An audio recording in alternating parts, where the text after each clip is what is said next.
South Korea's leader now saying President Trump deserves big credit for sparking the talks with North Korea. Wow. Meanwhile, Vice President Pence, Second Lady Karen Pence, will lead U.S. delegation in South Korea for the Winter Games next month. Michael Waltz, retired Green Beret commander, former counterterrorism advisor to Vice President Dick Cheney. How you doing, Michael? And Happy New Year to you, sir. Hey, Happy New Year, Bill. Credit to President Trump for driving the two sides together. This has been debated. Where do you think the credit lies?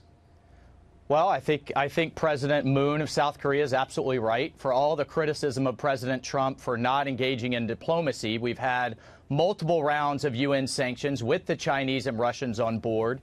We had the Chinese announce at the UN, unprecedented instructions to its banks to stop doing business. But we also know that the Chinese, kind of behind the scenes, aren't fully enforcing the sanctions, and President Trump has made it, in no uncertain terms, known that they need to crack down, they need to get on board, and the Chinese need to take care of this, or we will. That said, it's not only President Moon of South Korea, it's Kim Jong-un of North Korea, who said in his New Year's Day speech to the North Korean people that they are facing their harshest ever sanctions. He warned them to brace themselves, and it's in that speech that then he reached out an olive branch to South Korea to sit down over the Olympics. I got it. Okay, now we tied all that together. The U.S. is concerned, they've expressed concerns anyway, that North Korea is trying to drive a wedge between our relationship and Seoul. Yeah.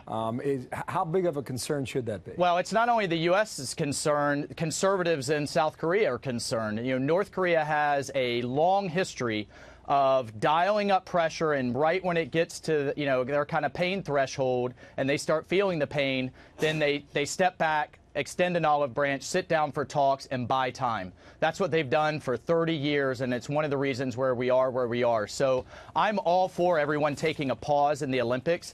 Actually, the North Koreans and South Koreans have a long history. They marched together in the 2000 games and the 2004 games. Their athletes actually marched together in the opening.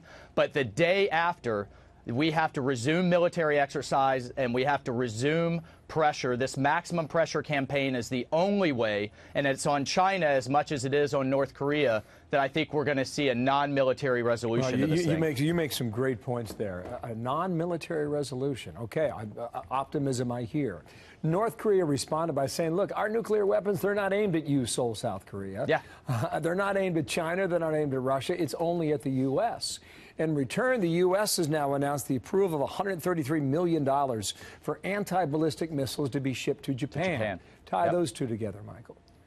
Well, so this is the North Korean wedge strategy. Their lead negotiator said to everybody in the region, you don't need to worry about us. It's only the United States that has to worry. So that point one is that's why we have to stop this program before it can get off the launch pad. But point two, what they're trying to do is say we can sit down with talks. They're appealing to Korean nationalism, and they're trying to drive a wedge between the United States and South Korea.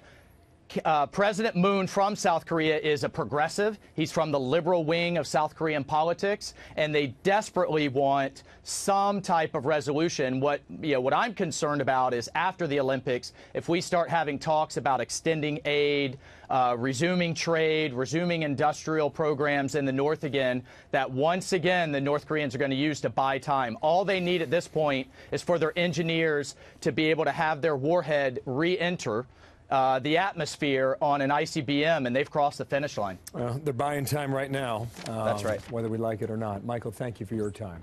All right, Terrific thanks, insight Bill. there. Michael Waltz there in Washington, D.C. Thank you.